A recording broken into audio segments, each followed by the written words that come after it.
Our next speaker is Karen Rhea from the University of Michigan. I first met Karen many years ago when she was a member of the Louisiana-Mississippi section along with me. Then she moved to teach at the University of Michigan. On May 31st of this year, Karen retired as collegiate lecturer emeritus. I'm a bit jealous. However, Karen does plan to stay active in the mathematics community as well on working on certification as a doula, which I'm going to have to ask her later what that is. But today, Karen is going to talk to us about the use of inquiry-based learning in calculus courses. Thank you, Judith. So, is this on? Yes, sounds like it is. I call this IBLE calculus. I think maybe U of M is the one place where we refer to IBL as IBLE, but our theme for this conference was the many faces of IBLE, or IBL, and I'm grateful for that because I'm not sure that R.L. Moore would actually consider what I'm going to talk about to be truly inquiry-based learning. But I think it's important for us to think about using some of these methods in introductory type courses. And of course we have a very large program at U of M, and for many years we've taught our introductory courses in an inquiry type of setting. What I would like to kind of I would ask you guys to share with me what it might mean to have IBL or IBL in an introductory course, but they don't give me enough time to ask you to do that. But I'll give you some highlights of what I'm thinking it means for us. For one thing, we're putting responsibility, more responsibility for learning in the students' hands. We have a classroom setting where students are continually asked to explain and justify and interpret their reasoning. We have an opportunity in that kind of environment for instructors to hear their students' misconceptions or misunderstandings and address those while they're in their presence, not when they go home alone and are grappling with something that's new to them. I feel that this has actually led to a deeper conceptual understanding for students. And it's interesting, too, because, and David will probably mention this in his talk tomorrow, many of our students have come to university now with calculus under their belt, and yet many of them do take calculus, again, at the university level. So we have a mixture in our classes. At U of M, we probably have the majority of students in calculus, at least in the fall, who've had some sort of calculus before. But I think that this kind of classroom levels the playing field for the students who have been mixed with students who haven't had calculus before. When you change the expectations, when you change the operation of the setting, then everybody's kind of on the same foot. Students that maybe started out thinking, well, I'm just going to take this for an easy A, quickly find that it's not the same course that they expected or that they had before. And it really doesn't matter whether we're talking about calculus or algebra or pre-calculus. We're not meeting those students at the university and finding that it's a brand new topic for many of those courses. So when we change the expectations and we change the environment, then I think we're leveling the playing field in the classroom and giving a challenge to those who've seen the materials perhaps before. Another opportunity that we have is addressing different learning styles through presenting materials from a variety of standpoints, whether it's graphical or tables of data or long verbal problems. And one of my goals for any course I teach is to have students leave with a better confidence level in their own ability rather than just what's in the back of the book or what the teacher says is right, and to have skills that will transfer not only to other math courses but to many of their other courses. So that would be my goals for any introductory course. I have to go back to a number of years ago, I would say 20-something years ago, and I call this my personal journey, when I first became involved with kind of asking students to do a little more than I had been doing in my classroom. And so I was teaching a pre-calculus course, and I apologize if you've seen this example before, but I call it my Epiphany Moment. And a colleague and I were both teaching pre-calculus, and we agreed to put some similar problems, or the same problem, on our midterm. And so prior to this, I really hadn't asked much more than just little one-step problems. But this was the graph of two snails that were traveling the distance from my basil plant with respect to time. And so we asked this one problem in many parts. And I'd say the first A through D or whatever, we're just interpreting from the graph. And they did pretty well. And then part E said something like, well, one of those two graphs is invertible. Label that graph little f. So we'd expect them to take the lower graph and label that f of t. And it asked them to then, from the graph, estimate f inverse of 8. And then, finally, to interpret the meaning of f inverse of 8. So after the exam, we ran out to each other, oh, how did they do on the snail problem? And I said, well, you know, they did okay on the first parts. And actually, quite a few of them could label f inverse of 8 from the graph or estimate it. But boy, they didn't do well on that last part. And my colleague said, mine neither. And so I'm not ever asking that kind of question again. And so I thought, well, that's kind of scary, isn't it? And this is 20-something years ago. But my favorite answer, the reason I call this an epiphany moment,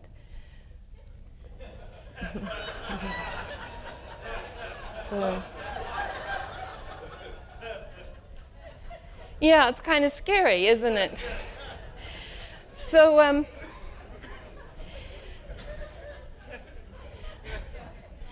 did you all see that? Is that right?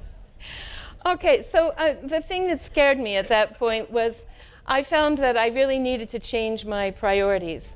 I knew that students really were capable of doing exactly as they were told. I remember a colleague in chemistry saying, how come you don't teach the quadratic formula? And I said, oh, well, we do. And then I realized that this chemistry test didn't say, use the quadratic formula to solve the following problems. And so students were good at following instructions or patterns, but I really wanted them to be able to take a novel setting, to think about how to approach those types of problems, to be able to interpret an answer if they got one, to maybe solve problems that didn't have unique answers, and justify their reasoning and interpret their results. So one of the things that I found, and it was in this 5-minute talk reiterated, that we can't really understand what students are understanding or know what they're understanding unless we ask them. And we can't really expect them to even want to understand unless that's part of our course. It's part of the assessment of the course in some way. But in order to assess that or to even interpret what or find out what's going on, we have to give them opportunities to develop that kind of communication skill and the ability to let us know what's going on. And I think the really important thing about a classroom setting is the more we can actually listen to our students during that time, the more we actually learn about what their misunderstandings are or what their needs are. So at that point, 20 years ago, I started changing the way I taught and what I expected. But I was kind of in a void.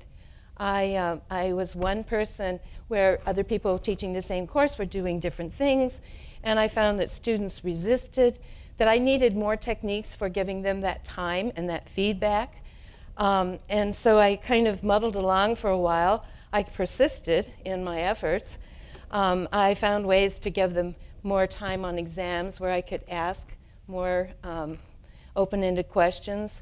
I set up peer-guided sessions. I tried to enlist more colleagues to teach in that manner. But then one day, one kind of fateful, happy day, I was invited to Michigan, and I actually kind of fell into a program that was well established at that point and already quite successful. And the environment in Michigan was similar to this. In fact, our classrooms looked like this until this year. We're going to get a little nicer classrooms this year.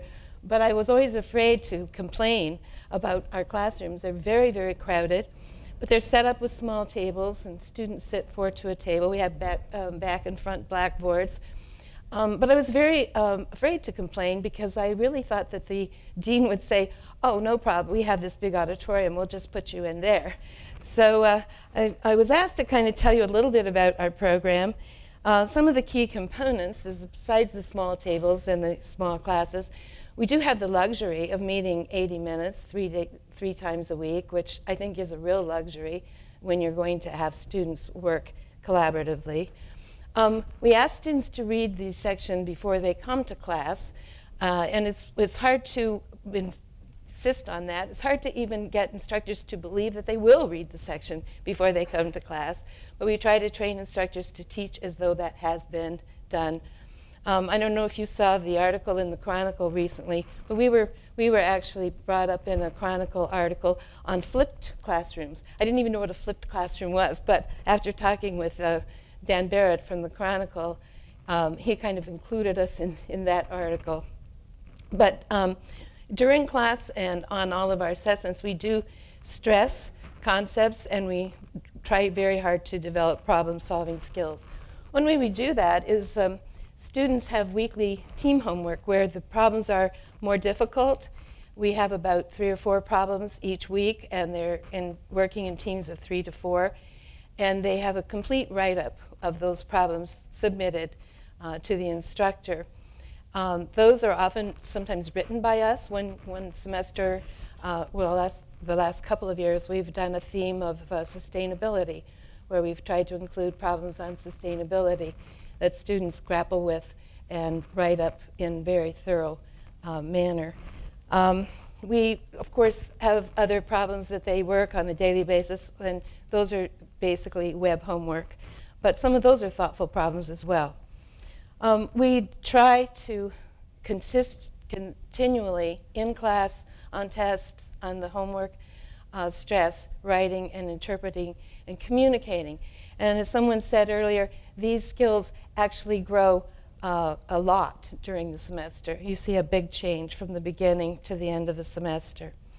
Our classrooms are small, quote, for a big university. We limit those to 32. I was always grateful that I had a fire constraint. I couldn't take more than 32, so that was great. But who are these students and who teaches them? We have about 4,500 to 5,000 students each year that go through our first 3 courses, which are pre-calculus, Calc 1, and Calc 2. They're mostly freshmen in the fall. A lot of our freshmen are starting higher than Calc 1 or maybe even Calc 2. But so there's students who didn't make a 4 or 5 on the AP if they've had calculus before. In Calc 1, the predominant kind of interest, I think, are students who want to either go to the B school or med school. The B school is business, or become lawyers. They're not actually coming in as STEM majors, but we have maybe about 25% that are in engineering, haven't taken, didn't get a 4 or 5 on the AP, and some that are thinking of STEM. But all of these courses are taught in a uniform manner. And in order to teach that many sections, of course, we use a great number of graduate students, and we have a very large postdoctoral program. We probably have about 40 postdocs at U of M, and quite a few grad students. Many of these grad students are teaching in their first year. So in pre-calculus, we would have predominantly all grad student instructors, other than maybe a section taught by the course coordinator. In calculus, last fall, for example, we had 54 sections, and 33 of them were taught by grad students. We had a dozen postdocs in the course, and we had actually a large number for us of full faculty in the course. Phil Hanlon, our provost, has taught calculus for the last couple of years. He's doing it again this fall. So we do have some faculty, but it's not full faculty teaching them. We have 2 major midterms and a final, and we give our midterms at night. And so students know ahead of time when they're scheduled. They all take them at the same time. Same with the final. And these are all uniform. So instructors do not see the exams ahead of time. But I tell my instructors, you never should be surprised, nor should your students, at what we have as expectations on these exams. We go back after the midterm, we grade these in mass. It's kind of like an AP grading, where you have a team of people on page 1 and a team of people on page 2, and nobody grades their own students' exams. And of course, in all of these courses, you still have skills that you need to have certainty are kind of passing forth to the next course. So we have gateway exams. When I first got involved with calculus reform, I hate that word, reform, but anyway, they were called barrier tests. It was funny because you had to pass this or you can't get out of here. Now we call them gateway tests. I think they're the same thing, but now you take, so in Calc 1 you have say a derivative rules test, and you have to pass that or you lose a full letter grade. All of our students do pass that if they haven't just put it off for too long. They have a short window in order to take it. They take it in a proctored computer lab. But there's no additional grades. I tell my students, look, when you get out of here, you really have to know these rules. As part of your waking up in the morning, it's kind of flowing through your body. But that's not what we're testing on our midterms and our final. You just have to know them. So how do we support such a program? For one thing, we have a very intense week of pre-semester training, where we train probably 50 to 60 new grad students and postdocs. Faculty who are coming into the program for the first time also attend some of those sessions, especially the ones who do well in the course attend those sessions. And I just gave a little outline of some of the things we do during that time. We do some videotaping.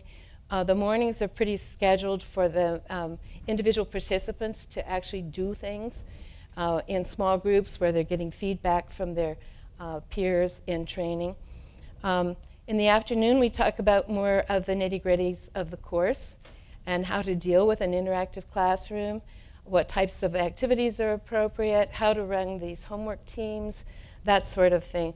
But it's a very intense week and culminates with a presentation by our Center for Learning on Research and Teaching, our Center for Research on Learning and Teaching, where we really try to focus the students, the participants back on what our goals are, and that's student learning, and get them off of themselves for the end of the week. But we certainly can't cover everything in a week, so we have weekly meetings for all of these people. Even the provost was coming to the weekly meetings, and it's a wonderful time to actually collaborate and build teams of people talking about similar problems and that sort of thing.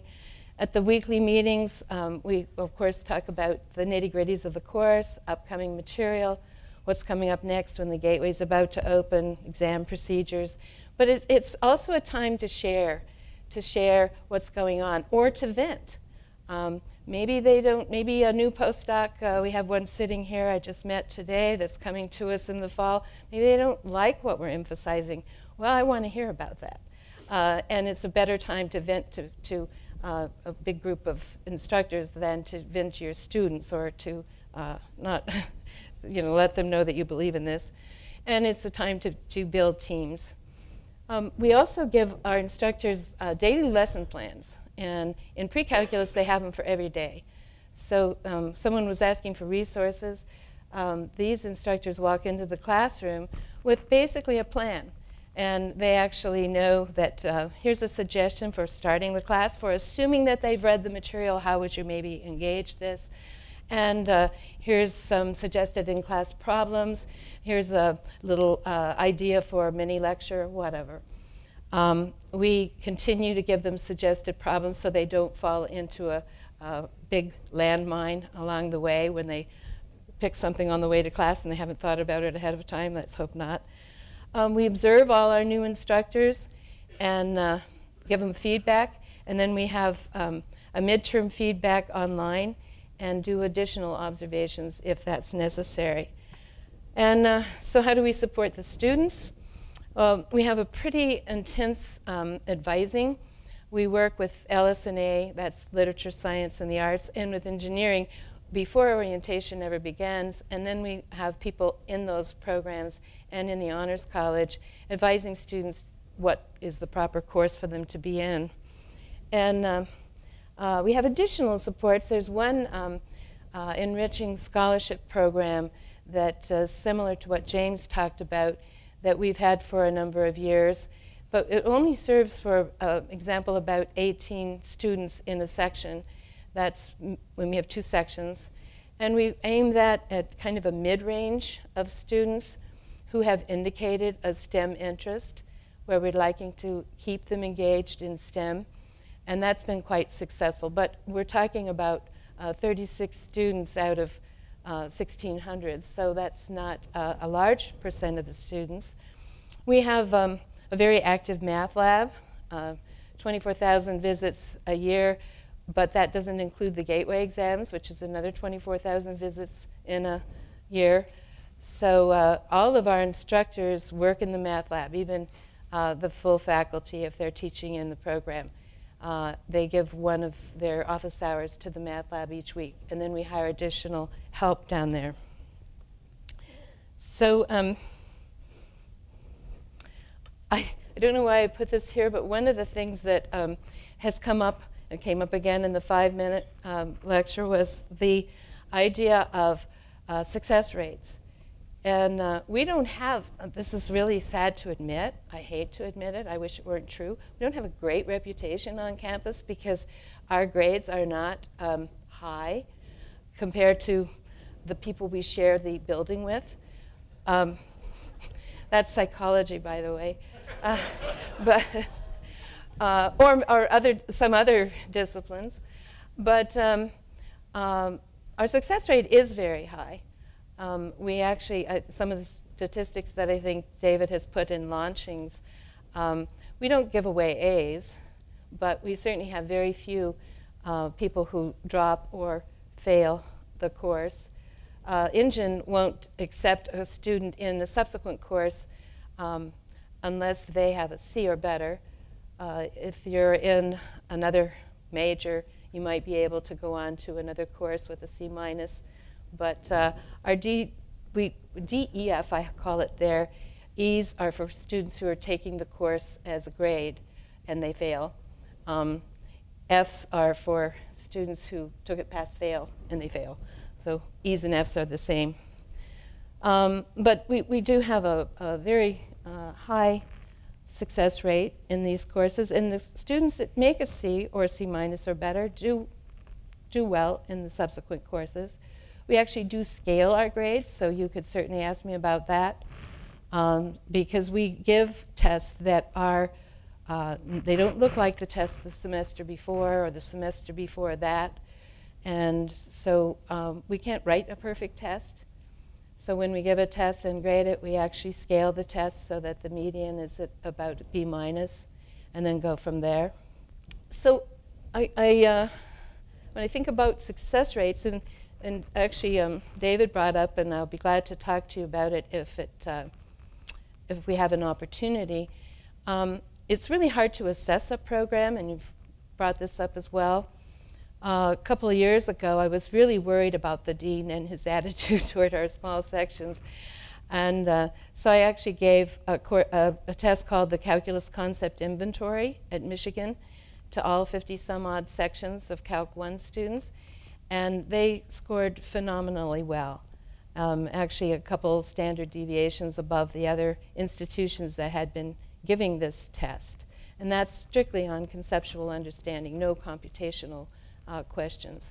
But it's hard to say, well, what matters in this kind of program? And I think that the MAA and NSF are trying to answer some of those questions, or at least ask some of them, whether we get the answers or not.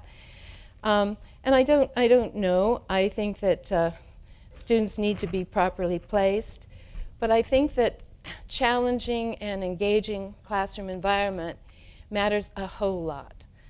because there's not another way to actually, in my mind, hear what's going on in the student's mind without actually giving them the opportunity to do that and to grapple with things in our presence and not after we send them home with some new material. I think uniformity at a place like Michigan and in a large introductory type program is also very important. I taught where the program wasn't uniform, and for example, if I taught Calc 2, I didn't know for sure if the students had actually had the derivative of the trig functions from this section or from this section or whatever. And it also gives students the feeling, well, there's no bailing out of here. You know, they're all doing this. It's not that this person's mean and that person's nice. Well, we're all doing the same thing. And of course, training and mentoring, that's a huge, huge component. And I still get postdocs at Michigan that come in and say, oh, well, you know, when I taught at blah, I was just handed a book and a syllabus. Well, it takes a lot more than that. And I'm really pleased that we've had that kind of support there. And I think for anything that you do, it starts with the top down. It starts with whether it's the dean or the provost or the chairman or the person running the program. You really need to have that support and that belief in what you're doing is making a difference. And when you have that, then that goes to your instructors and the people who are working in the program. I would like to say one thing about the CCI, the Calculus Concept Inventory, is that over 40% of those instructors were brand new, and their results were just as good as the experienced instructors. So it is possible to train and mentor people in something that's very foreign, not only to them, but to oftentimes their students. So I told Judith that I was going to say, well, if I'm about to run over, I suggest you do a cartwheel in front of the room, but I was afraid she might do that, so I'm going to actually not give her that chance.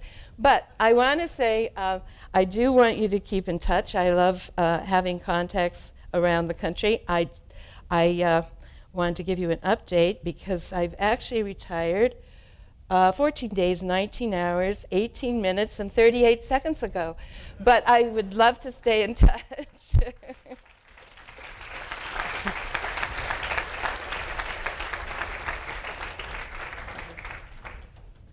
I don't know if I should thank her more for staying on time or for not making me have to do cartwheels, because I can't do a cartwheel.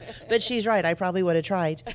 So if we can go ahead and have Jill and Catherine come up here and start working on their technology, but maybe we have a time for maybe 1 or 2 questions as we make that transition. All right, so my question was, you give standardized tests to the entire class, so group tests. How does that play in with coverage? I know when I taught IBL, we got behind and it took us a while, and then we got ahead of everyone else. So how do you try and keep the classes on the same timeline? Is think about your syllabus. I mean, if you're going to have uniform courses, then you may have to say, well, what topics are important? And what do we have as our goals for this course? And that might include saying, well, I'm not going to do a certain topic this semester. But you're right. And one of the main things about so many sections being taught at once is that you can't get behind. But 80 minutes is a big help, and coordinators, weekly meetings, mentoring, lesson plans. I'm sorry. Given that you have to employ a lot of GSIs every term, and many of them are going to be first-year grad students, do you run into the problem that maybe some of them are don't have such a strong knowledge of the material as you would like to? Is that ever a problem? And if so, what? No, I haven't run into the knowledge. I have run into either an unwillingness to do certain things in certain ways, or resistance, let's say, or there certainly are variations in natural kind of teaching skills. Occasionally we have taken people out of the classroom. It's something I try very hard not to do, because I want them to have a cohort of people, and if they're new to U of M, you certainly don't want to single them out in a particular way. But I haven't had a problem with knowledge of the material. To clarify, basically you would trust, in terms of content knowledge, any first-year grad student in your department, you would trust them with this? Yes, in the courses that we put them in. Thanks. Right.